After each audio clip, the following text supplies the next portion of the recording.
This is a personal insight post on all the things that I did to help support my nervous system as I was healing my trauma.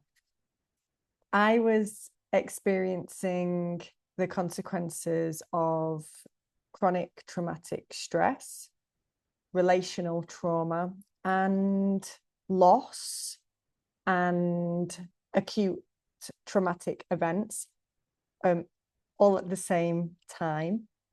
And the consequences of that really depleted my nervous system and put it into a survival state. And that really affected my digestive health. So, one of the main consequences of my experience was that I got IBS. And so I was in a lot of pain and my body was very, very sore, very, very achy. I remember it being really difficult to stand up in the morning because my feet hurt so much. Lots of bizarre, strange ways that the body was alerting me to the stress that I had been under and the state that I was in. And it was through the body that I came to explore trauma healing, because I was having so many physical symptoms in my body and I went through so many medical tests only to discover that on paper there was nothing, quote unquote, wrong with me, and that it was all caused by stress. But it wasn't your regular daily stress, because it didn't come with any relief. It was the fact that my body was stuck in survival mode, because upon reflection, when I looked back at the previous 2 years, I'd had a lot of these traumatic events happen in those 2 years. And at the time, I was also training back then it was clinical EFT. And that led me to trauma-informed EFT, which then led me to learn about trauma from there. So I wanted to share some of the things that I did. Then it's not a checklist for you to do. It's really dependent on your own body, and you can work with a trauma-informed practitioner or a trauma-trained practitioner to help you understand what your needs are and what would feel nurturing and supportive for you. So I just wanted to share my experience, because I was going to make a post about the things that I'm doing this year to support my nervous system. And they're actually quite different from what I did to support my nervous system the previous 2 or 3 years. So I thought that this would be a great foundational post to share with you. I've got 4 main areas. So one is the somatic support that I gave myself. The other is the physiological support. So then there's relational safety, and then my internal relationship with myself. So these 4 main areas, and this is just off the top of my head. It's not a definitive list either. I did and have been doing so many things to support my nervous system over the years. So I'm sure that there's some things that I'm going to miss out here, but I think this is a pretty good overview and a solid foundation. Again, this is just advice. This is just my insight. I'm not suggesting that these are things that you need to do. This is just what worked for me. So take what resonates and leave the rest. And if you've got any questions about the things that I talk about, or the things that you were doing to support your nervous system during your healing journey, please go ahead and pop a comment or a question into the comments section on this video. I'd be really interested to learn about your experience and to answer any questions that you might have. My name is Donna Louise, and I'm a trauma-trained somatic practitioner, functional breathwork coach, clinical EFT practitioner, and a trainee counselor. And I help people to get out of survival mode, to restore their nervous system, and to reconnect with themselves again, which is what I did for myself and what I do today with my clients. So first up, the somatic support. There was a lot of it. Now, because I came to learn about trauma healing through my own body. It was my body that was screaming out to me.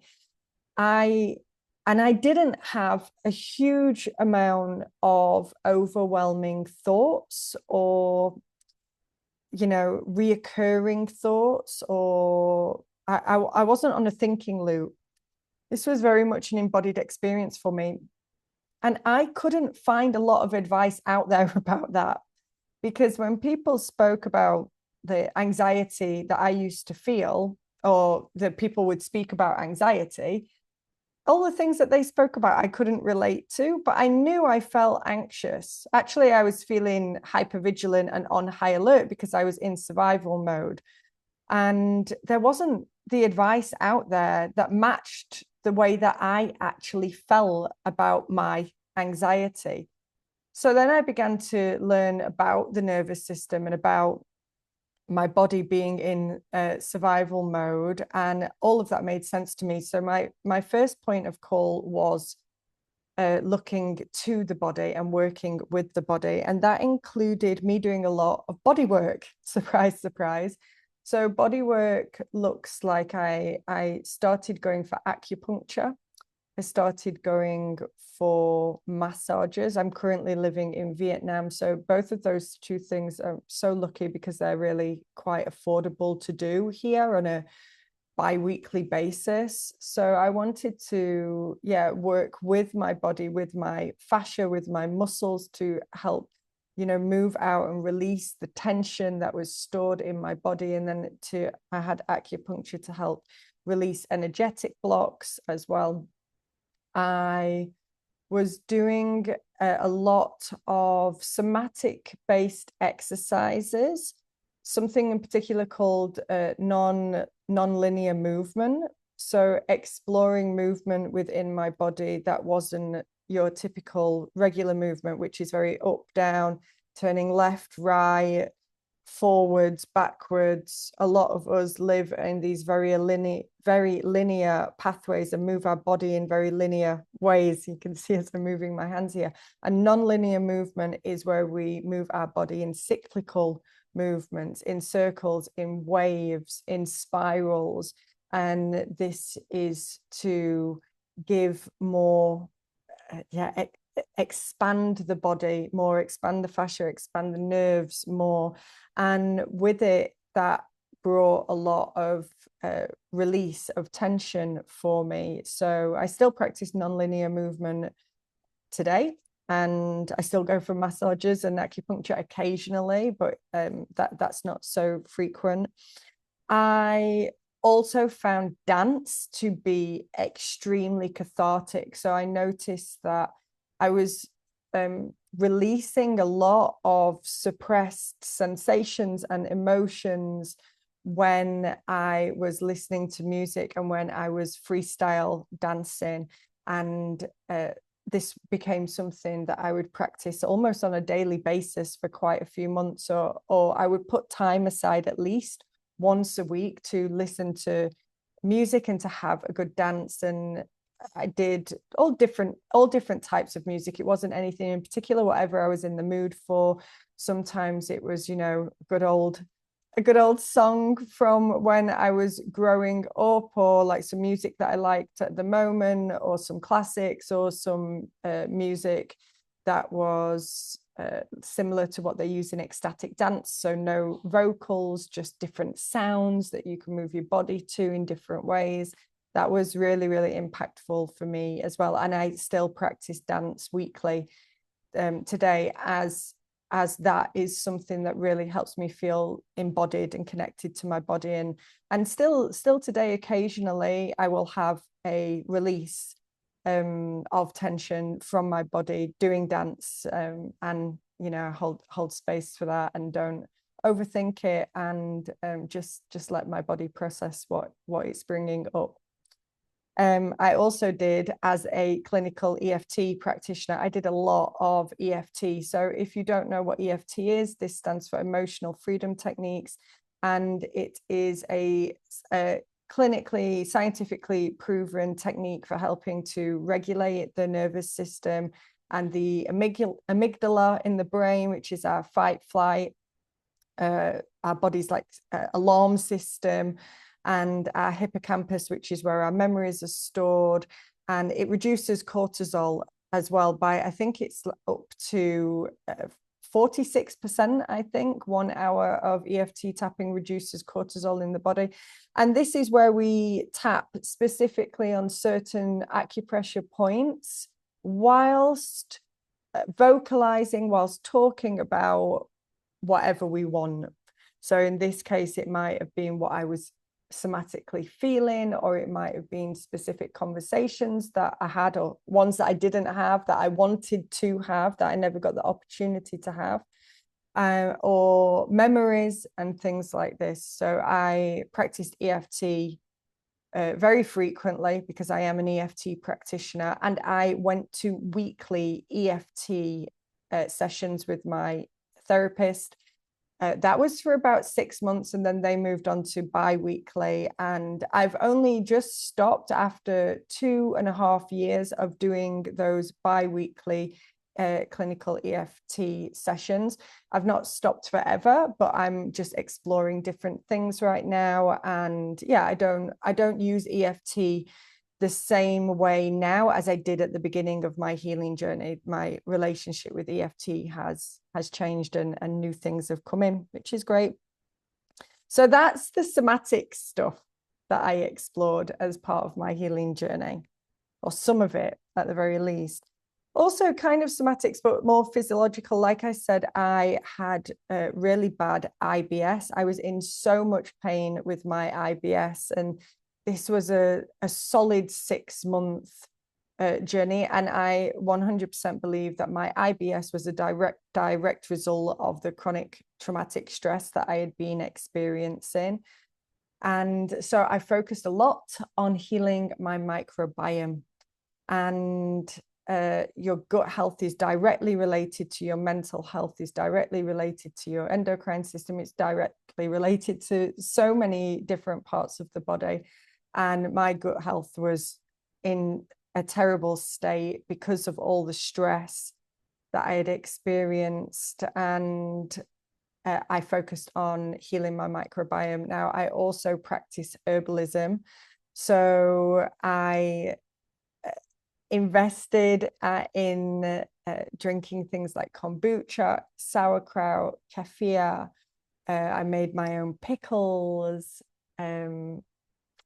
eating tempeh, just bringing olives, lots of polyphenols, berries, nuts and seeds, diverse range of different fruits and vegetables, as well as, like I say, different herbs, and supplements. So I was taking ashwagandha, I was taking different mushrooms like reishi and lion's mane. I was taking chamomile and lemon balm because they're so soothing and nourishing for the nervous system, as well as what else was I taking? Oh, omega-3s for inflammation as well. So lots of fish oils also. And yeah, that was healing my gut from the inside. And I'm really happy to say that after 6 months, I don't have IBS. I haven't had IBS now for well over 1.5 years, maybe even 2 years now. And that's, by doing the things that I'm mentioning today and supporting myself with nutrition, that's what really, really helped. And also there's something else that I did to support my nervous system. I'm 43 years old at the time of this video. And one thing that I did was I had my hormones checked, and I learned that I was in perimenopause, and I decided to start hormone replacement therapy. And I don't want to leave this out. By all means, every single person that's on this journey going through perimenopause, it's completely up to you to explore your options and what feels good for you. But this felt really good for me. And within 3 months of me starting it, I felt like everything was I was just a lot more capable.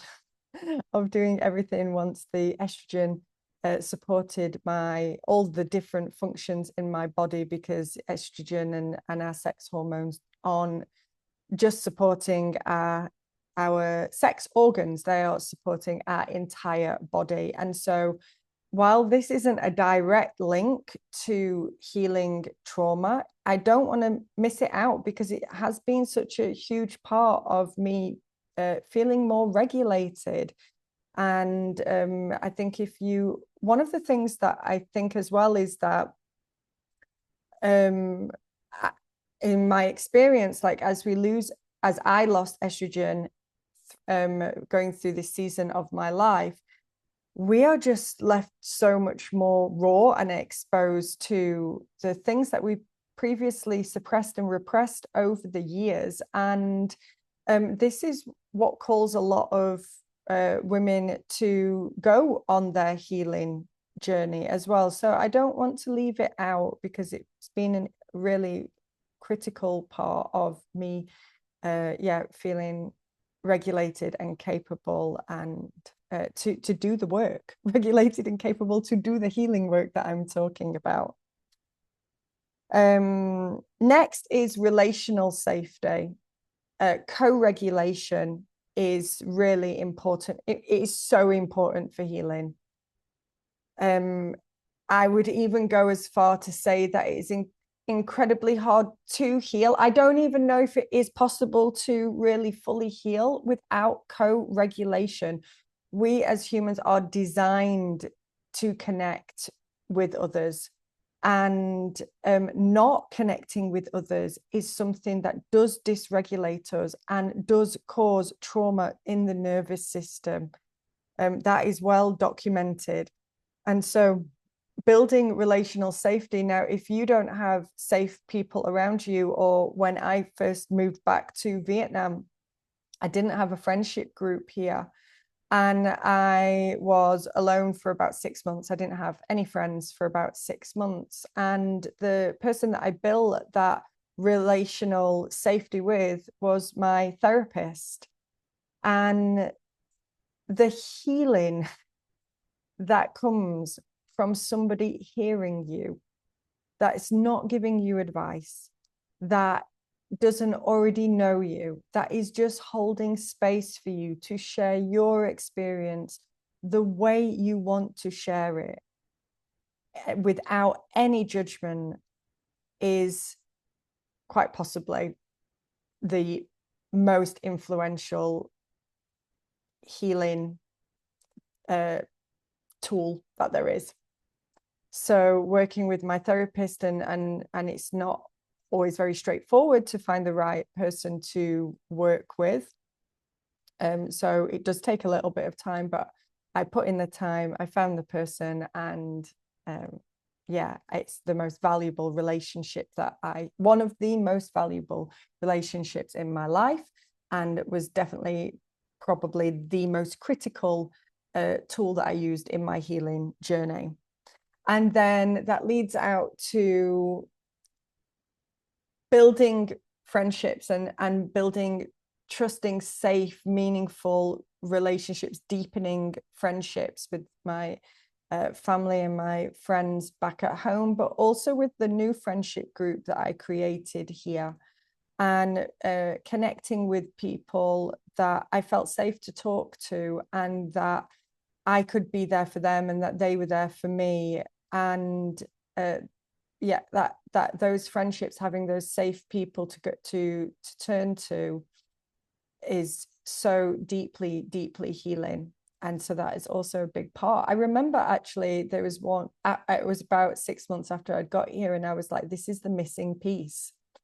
This is the missing piece. I've healed my IBS, I've got a lot of tension out of my body. I've done all this tapping. I've gone to therapy.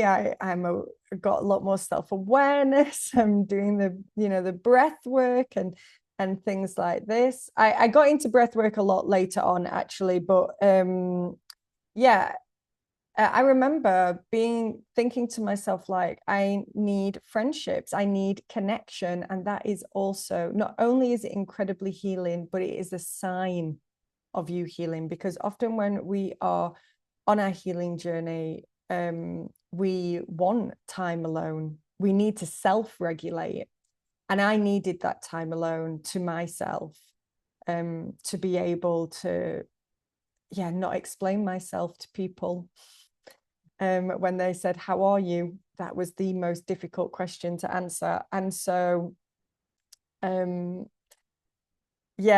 I realized, wow, I really need to make some friends. I'm really ready not to be alone with this anymore. I knew I was healing because I wanted friendships. So that was a really important part. These are all really important parts. It's so holistic. It's not this thing or that thing. If I just go and do that ceremony, if I just go on that retreat, if I do this modality, if I try that out, it's not one thing or another. I began to realize this was a really holistic journey. It had to be. So yeah. And then finally, the fourth thing that helped me with regulating my nervous system was building a very compassionate relationship with myself. So the healing also really began to gain momentum when I accepted where I was. I accepted what I had been going through. I accepted that it was taking a really long time to heal and that I wasn't feeling better. And I just realized, oh, okay, hang on a second. I'm not just dealing with healing from those few serious events that took place over those couple of years. Actually, what I'm healing is decades of times when I have suppressed and repressed my emotions to stay safe.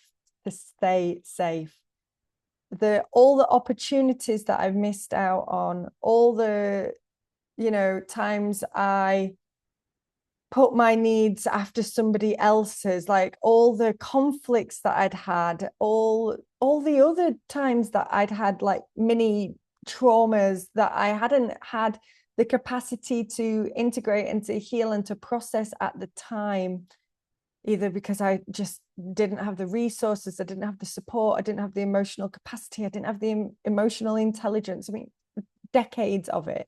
And I was like, oh, okay, yeah, it's not just about getting over that thing that happened. It's also like I'm not in control of what my body and my mind and my soul wants to process right now. It's recognizing that I'm opening the doors. And it's like, yo, let's go. Let's have it. And it had it. And so I had to be really compassionate with myself on my healing journey, because you cannot heal if you're criticizing yourself for not healing fast enough. The way that you speak to yourself, the way that you hold yourself, the patience, the compassion that you have for yourself is also incredibly important for supporting your nervous system whilst you're on your healing journey. I think that's it.